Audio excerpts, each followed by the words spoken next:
कुंभ राशि वाले बंधुओं, स्वागत करते हैं आप सभी का मंथन भिंड यूट्यूब चैनल में। तो कुंभ राशि वालों, जरा ध्यान से सुनिए। इस पूरे जून के महीने में भूल कर भी किसी को मत दे देना अपनी ये एक छोटी सी चीज। इस एक छोटी सी चीज को देते ही आपके जीवन में भयंकर नेगेटिव एनर्जी आ जाएगी और दूसरे के जीवन में चल रही नकारात्मकता भी आपकी ओर आकर्षित हो जाएगी। जी हाँ बंधुओं, चीजों का महत्व तो बहुत अधिक होता है। चीजों में अपनी खुद की विशेष ऊर्जाएं होती हैं और हर एक चीज का संबंध किसी न किसी दैवी शक्ति से या फिर ग्रहों की ऊर्जाओं से सीधे तौर पर होता है। तो ऐसे में यदि आपने ग्रहों की चाल को न समझा, ग्रहों की बदलती चाल परिस्थितियों को ना समझते हुए चीजों का लेन देन यूं ही बिना सोचे समझे कर दिया, तो निश्चित तौर पर आप अपने लिए मुसीबत मोल ले बैठेंगे और अनजाने में ही अपने जीवन में नकारात्मकता को आकर्षित कर लेंगे। वैसे भी आपके जीवन में कोई कम कष्ट परेशानियां नहीं है, आप नई मुसीबतों को दावत नहीं देना चाहेंगे। तो ऐसे में आपको इस कार्यक्रम को जरूर देखना है, अंत तक देखना है। इस कार्यक्रम में ना केवल हम आपको इस एक चीज के विषय में बताएंगे जो कि पूरे जून के महीने आपको भूल कर भी, गलती से भी किसी को नहीं देना है, चाहे कोई कितना ही आपसे मांगे। क्योंकि देखो, एक बात आपको हम बता दें, मानव जीवन की यही विडंबना है कि जिस काम को करने के लिए ना कहा जाएगा, यानी कि जिस काम को करने में निषेध है, उसी कार्य को करने की परिस्थितियां बनती हैं, उसी कार्य को करने का मन भी करने लगता है। इसीलिए इस प्रकार का मार्गदर्शन बहुत आवश्यक है, जिसमें कि स्पष्ट तौर पर यह बता दिया जाए कि क्या करना चाहिए और क्या नहीं करना चाहिए। तो जो बुद्धिमान होते हैं वो इन बातों को गंभीरता से लेकर आने वाली बड़ी मुसीबतों से पहले ही बच जाते हैं, अवरोध उत्पन्न कर लेते हैं। तो ऐसे में ना केवल हम आपको इस एक चीज के विषय में बताएंगे, बल्कि अन्य छोटी बड़ी चीजों के विषय में भी। क्योंकि ग्रहों के जो परिवर्तन हो रहे हैं, जैसे मंगल का राशि परिवर्तन होने वाला है, बुध का परिवर्तन होने वाला है, आगे सूर्य देवता का भी राशि परिवर्तन, नक्षत्र परिवर्तन होगा। सूर्य देवता अपनी मित्र राशि मिथुन राशि में जाने वाले हैं। तो कहने का मतलब यह है कि इन परिवर्तनों के आधार पर चीजों का अनुमान लगाना बेहद आवश्यक है। तो इसके विषय में आपको हम बताएंगे। साथ ही आने वाले 3 से 5 दिनों की सटीक 5 भविष्यवाणियां हम आपको करने वाले हैं। कुछ इनमें पॉजिटिव रहेंगी, कुछ नेगेटिव रहेंगी। देखो, जो नेगेटिव भविष्यवाणियां रहेंगी उनको आपको नेगेटिवली नहीं लेना है, वो आपके लिए पहले से ही बजने वाला एक अलार्म जैसा है जो मुसीबत को बता रहा है। तो थोड़ा सा वहां पर संभल जाना है। और जो पॉजिटिव भविष्यवाणियां रहेंगी उन्हें आपको पूरी तरह से पॉजिटिवली लेना है और उस स्थिति और परिस्थिति के अनुसार पूरी मेहनत और प्रयास करना है। तो आपकी निश्चित तरक्की होगी, निश्चित आप बड़ी मुसीबतों को तो रोकेंगे ही, जीवन में कुछ कदम आगे भी चलेंगे ही चलेंगे।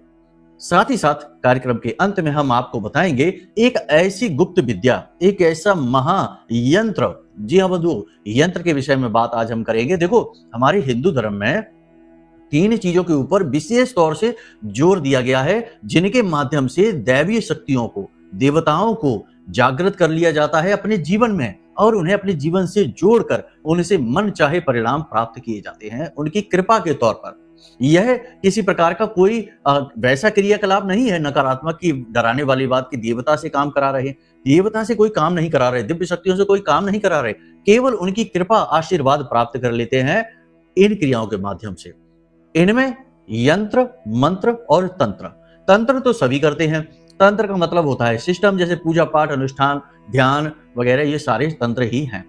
इसी के साथ साथ आते हैं मंत्र। तो मंत्र भी बहुत सारे लोग करते हैं, किसी न किसी देवी देवता का मंत्र उच्चारण करते हैं, लेकिन उसमें विधियां गलत हैं, तरीके गलत हैं, इसीलिए मंत्र उच्चारण का फल ही नहीं मिलता है। तीसरा आता है यंत्र। यंत्र सबसे अधिक शक्तिशाली है। यंत्र का मतलब होता है उपकरण, उपकरण का मतलब होता है मशीन। तो मशीन यानी कि किसी देवता की ऊर्जा को केंद्रित करने की मशीन। इसे हमारे ऋषि मुनियों ने इस पद्धति को खोजा और उन्होंने समझा कि कैसे। देखो, कोई देवी देवता की जब हम बात करते हैं तो वे कोई भौतिक शरीरधारी जीव नहीं है हमारी आपकी तरह, वे ऊर्जा हैं, एनर्जी हैं। और एनर्जी कई भागों में विभाजित हो सकती है। एनर्जी तीव्र भी हो सकती है और बहुत ही सौम्य भी हो सकती है, बहुत ही कम भी हो सकती है, बहुत ही ज्यादा भी हो सकती है। तो एनर्जी के कई रूप होते हैं। जैसे बिजली, जो इलेक्ट्रिसिटी है, वो भी एक एनर्जी है। तो एक छोटा सा बल्ब भी उससे जल सकता है और एक बहुत बड़ी ट्यूबलाइट भी उससे जल सकती है, जिससे बहुत सारा प्रकाश होगा। तो एनर्जी के कई रूप होते हैं। तो इसी प्रकार हमारे जो ऋषि मुनि हैं, जो कि पूरी तरह से वैज्ञानिक पद्धतियों के आधार पर खोजबीन रिसर्च करते थे, लेकिन उन्हें आध्यात्मिक रूप दिया करते थे ताकि लोग उनसे भावनात्मक तौर से जुड़ सके।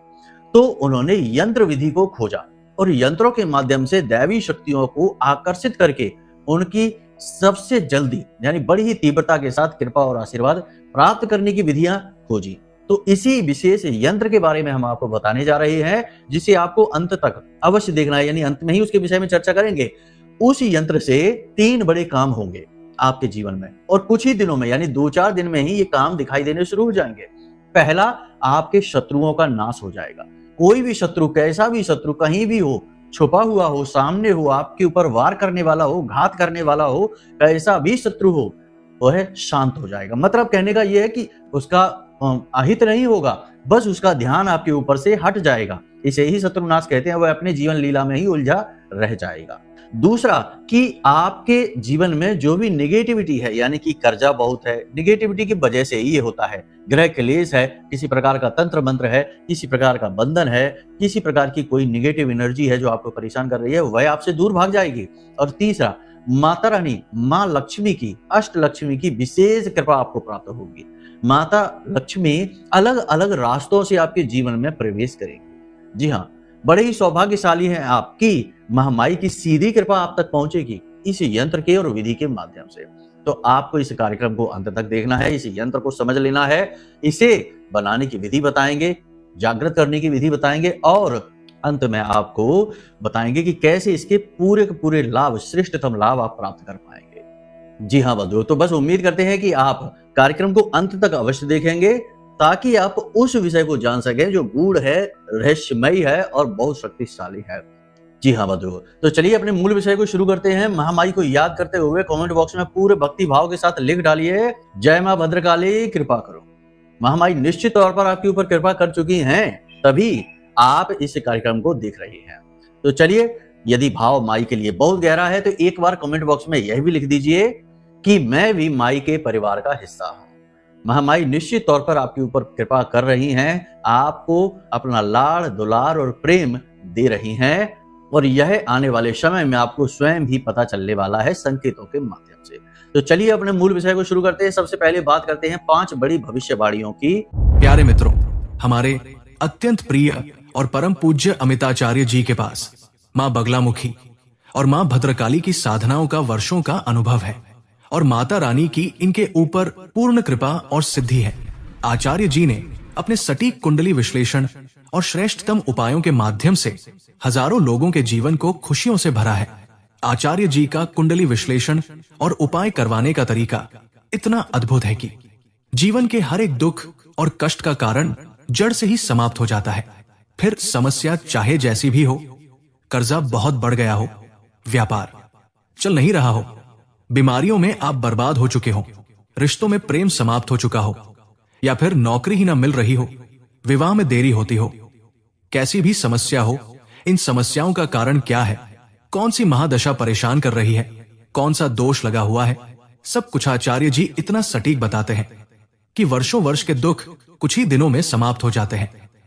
अगर आपके जीवन में भी कोई ऐसी संकट की घड़ी है तो यही सही समय है जब आप पूज्य आचार्य जी के हाथों से अपनी कुंडली का विश्लेषण करवाएं और वर्षों से चल रहे दुखों और संकटों के इस चक्र से बाहर निकल जाए। प्यारे मित्रों, अभी वीडियो में दिए गए नंबरों पर फोन करिए और अपनी कुंडली का श्रेष्ठतम आकलन करवा डालिए। जिंदगी बदलने का ये सबसे बड़ा मौका हाथ से मत जाने दीजिएगा। जय माई की, महामाई आपका कल्याण करे।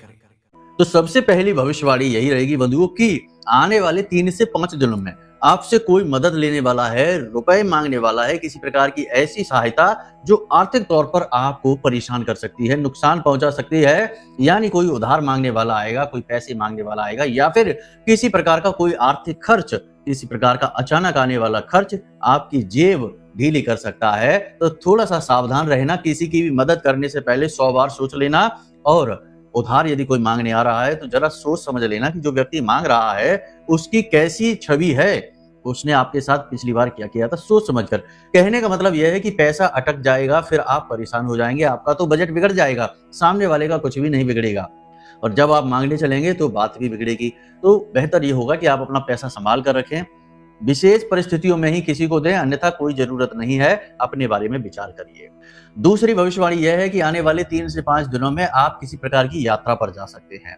यात्रा आपके कामकाज से जुड़ी हुई हो सकती है, धार्मिक भी हो सकती है।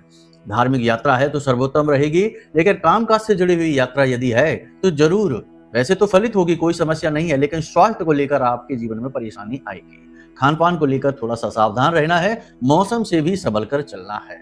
तीसरी भविष्यवाणी यह रहेगी कि अगले 3 से 5 दिनों में किसी व्यक्ति के साथ तनाव की स्थिति बन सकती है, विवाद हो सकता है, झगड़ा हो सकता है। कोई व्यक्ति ऐसी कोई बात बोलेगा, आपका अपना ही होगा, कि वो बात आपको चुभ जाएगी, अच्छी नहीं लगेगी और आपको थोड़ा सा आश्चर्य भी होगा, झटका भी लगेगा कि यह व्यक्ति ऐसी बात कैसे बोल सकता है। आपको जो उम्मीद नहीं होगी वैसा व्यवहार, वैसी बात सुनने को मिलेगी जो आपको बिल्कुल भी अच्छी नहीं लगेगी।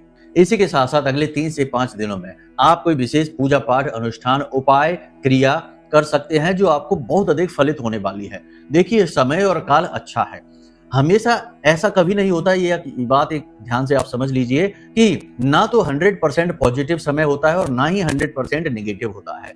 हमेशा कुछ परसेंटेज पॉजिटिव का रहता है और कुछ अनुपात जो है वो नेगेटिव का रहता है। तो हमें नकारात्मकता और सकारात्मकता के बीच का रास्ता निकालना चाहिए। इस समय भी स्थिति यही है कि कुछ स्थितियां तो कुंडली में आपके नेगेटिव बनी हुई हैं, लेकिन कुछ स्थितियां पॉजिटिव भी हैं। तो आपको पॉजिटिव रहना है। कोई भी मौका, कोई भी अवसर आपके जीवन में आ रहा है तो उसका अच्छा आकलन करना है, सही आकलन करना है, भावनात्मक नहीं रहना है। एक विशेष बात आपको हम और बता दें कि अगले 3 से 5 दिनों में आपको बिल्कुल भी भावुक होकर नहीं सोचना है। जो श्रेष्ठ है, जो बिल्कुल व्यवहारिक है, आपके लिए फायदेमंद है, वैसी ही बात सोचनी है, वैसे ही निर्णय लेने हैं। भावुक होकर सोचेंगे तो निश्चित तौर पर चोट खाएंगे। पहले भी आपने चोट खाई है, फिर खाएंगे, नुकसान अपना करवा बैठेंगे। तो भावनाओं को केवल वहां उपयोग करिए जहां इनकी सचमुच में आवश्यकता है।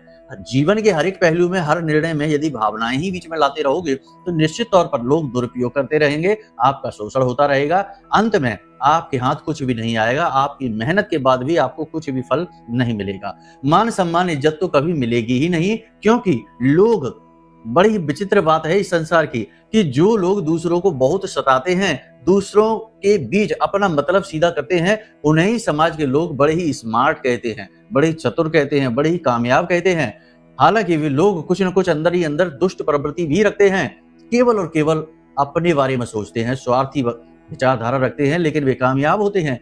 और आप जैसे भोले भाले लोग जो भावनाओं में बहते हैं, भावुक होकर निर्णय लेते हैं, उन्हें सबसे ज्यादा इज्जत मिलनी चाहिए। तो ऐसे लोगों को लोग बेवकूफ बता देते हैं। वैसे तो ये बात बड़ी ही विचित्र है, लेकिन क्या करें, ये सच है आज का। तो सीधे साधे होना, भोले भाले होना कोई बुराई नहीं है, बहुत ही अच्छा। ये दिव्य गुण है कि आपके अंदर भावनाएं जागृत है। आजकल के इस पूरी तरीके से प्रैक्टिकल समाज में, जिसे कहते हैं व्यवहारवादी समाज हो गया, जिसमें सिर्फ लेन देन के लिए लोग एक दूसरे के साथ जुड़े हुए हैं, ऐसे में आप दिल से जुड़ना चाहते हैं, लेकिन समय की मांग है कि अब आप थोड़ी सी चतुराई लेकर आइए, चालाकी लेकर आइए और अपने बारे में विचार करना सीखिए, क्योंकि आप इस तरह तो पिस जाएंगे, ये समाज आपको पीस डालेगा, आपका दुरुपयोग करता ही रहेगा। तो थोड़ा सा अलर्ट रहना है। अगली भविष्यवाणी यह है कि आपको पेट से जुड़े रोग परेशान कर सकते हैं, सिर में भी दर्द और तकलीफ रह सकते हैं, शरीर के किसी न किसी विशेष भाग में लगातार दर्द रहेगा, तकलीफ रहेगी। तो थोड़ा सा आपको अपनी सेहत के बारे में ध्यान देना है। खान पान टाइम से करना है, समय से करना है खान पान, और मेहनत उतनी ही करिए जितनी आप सहन कर सकते हैं। देखिए, मेहनत करने के तरीके होते हैं। ऐसा होता है कि आप काम करने में जब आते हैं तो उस समय तो आप सब कुछ भूल जाते हैं, खान पान के विषय में भूल जाते हैं, अपनी सेहत के बारे में, अपना ख्याल रखना ही भूल जाते हैं। तो ठीक है, ये अच्छी बात है, कभी कभी तो हो जाता है, लेकिन लगातार लंबे समय तक ऐसा चलता है तो शरीर में कष्ट उत्पन्न होने लगते हैं। वही स्थिति बनने वाली है, तो थोड़ा सा अपना ख्याल भी रखिए। इसी के साथ साथ आपको हम बता दें कि अगले 3 से 5 दिनों में वाहन आपको बहुत संभल कर चलाना है, सतर्कता के साथ चलाना है। भारी मशीनरी से थोड़ा सा अलर्ट रहना है, दूर रहना है, और पैसे के लेन देन को लेकर अलर्ट रहना है, सावधान रहना है। अपनी कीमती चीजें, महंगी चीजें संभाल कर रखनी है, खासतौर से इलेक्ट्रॉनिक चीजें और आभूषण जो हम पहनते हैं, सोने चांदी की चीजें हैं, इन्हें संभाल कर रखना है। खोने का खतरा है, इनके टूटने फूटने का, नुकसान होने का खतरा है। साथ ही लोगों की चतुराई से आपका दुरुपयोग होने का खतरा है। लोग चालाकी से आपका दुरुपयोग करेंगे, आपके समय, आपकी ऊर्जा, आपका पैसा बर्बाद कर देंगे। तो थोड़ा सा अलर्ट रहने की आवश्यकता है। अंत में बस इतना ही कहना चाहेंगे कि समय बहुत अच्छा है, कोई बुरा समय नहीं है, परंतु आप अपने बारे में जब तक ख्याल करना नहीं सीखेंगे, थोड़े से अलर्ट रहना नहीं सीखेंगे, तब तक आप कष्ट में ही रहेंगे। साथ ही आपके अंदर सद्गुण बहुत हैं, दुर्गुण कम हैं। तो हम ये नहीं कह रहे कि आप दुर्गुणी हो जाइए, हम बस ये कह रहे हैं कि आप अपने बारे में विचारशील बनिए। दुनियादारी के बारे में तो आप बाद में सोचिए, पहले स्वयं के बारे में। पहला सुख है निर्मल काया, दूजा सुख है घर में माया। तो आपको अपने बुजुर्गों के द्वारा किए गए प्रवचनों का, ज्ञान का विचार करते हुए जीवन को जीना है, ठीक है। बाकी आप अपने स्व विवेक का प्रयोग करिए, ये तो सबसे ज्यादा जरूरी है ही। मार्गदर्शन करना हमारा काम है, हमारी बातों को अन्यथा गलत ना लेना बिल्कुल भी। हम ये नहीं कह रहे कि आप अनैतिक हो जाइए, हम बस ये कह रहे हैं कि अपनी सुरक्षा करना सीखिए, अपना बचाव करना सीखिए। बहुत हो गया आपका दुरुपयोग शोषण, ठीक है। तो चलिए बंधु, अब बताते हैं आपको चीजों के विषय में। देखो, 3-4 चीजें हैं जिनको तो आपको भूलकर भी किसी को लेन देन नहीं करना है। इत्र परफ्यूम ना तो किसी से लेना है ना देना है इस पूरे जून के महीने में। सफेद रंग की वस्तुएं ना तो लेनी है ना ही देनी है, चाहे वस्त्र हो, चाहे आभूषण हो, चाहे कोई चीज हो। काले और नीले रंग की वस्तुएं किसी से लेनी नहीं है, इसका ध्यान रखना है आपको।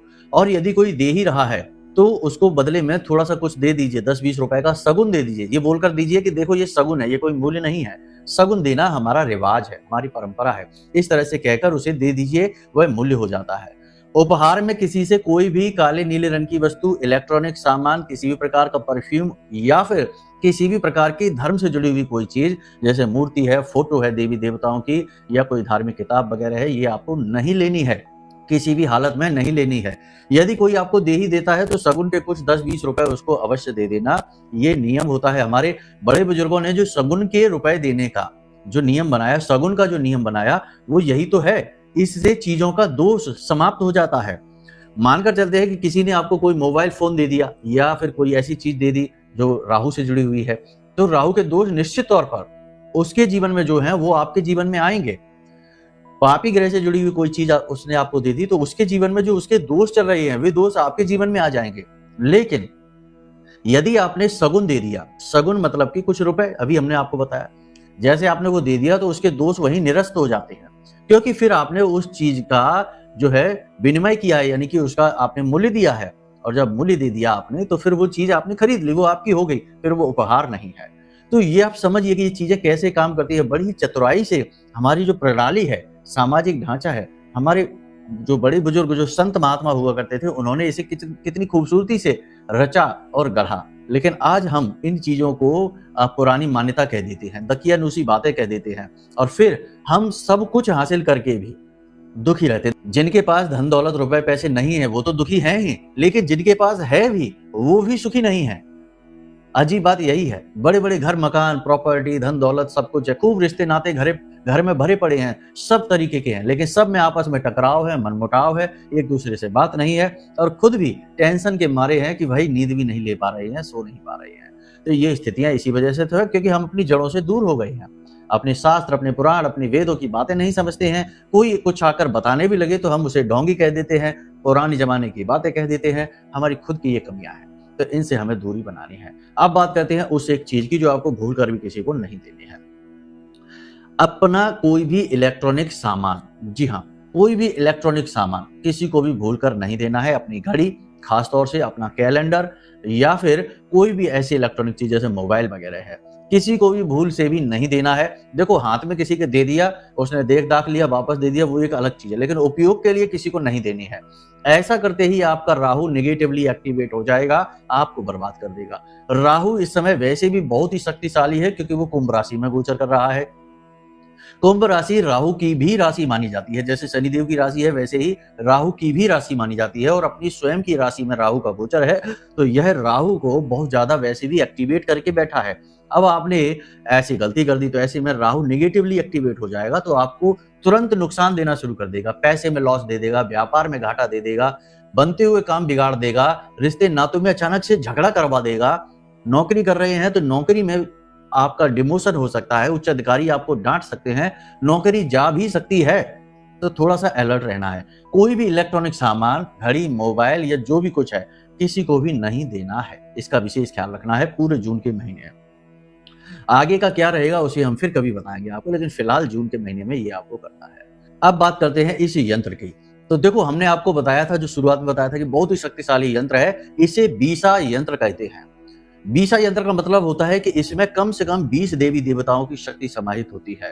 अब यह महालक्ष्मी से जुड़ा हुआ यंत्र है। वैसे तो बीसा यंत्र दुर्गा माता का भी होता है, अलग अलग तमाम देवी देवताओं से जुड़ा हुआ होता है, लेकिन हम आपको बता रहे हैं जो वह महालक्ष्मी से जुड़ा हुआ यंत्र है। तो इसके विषय में आप जान लीजिए।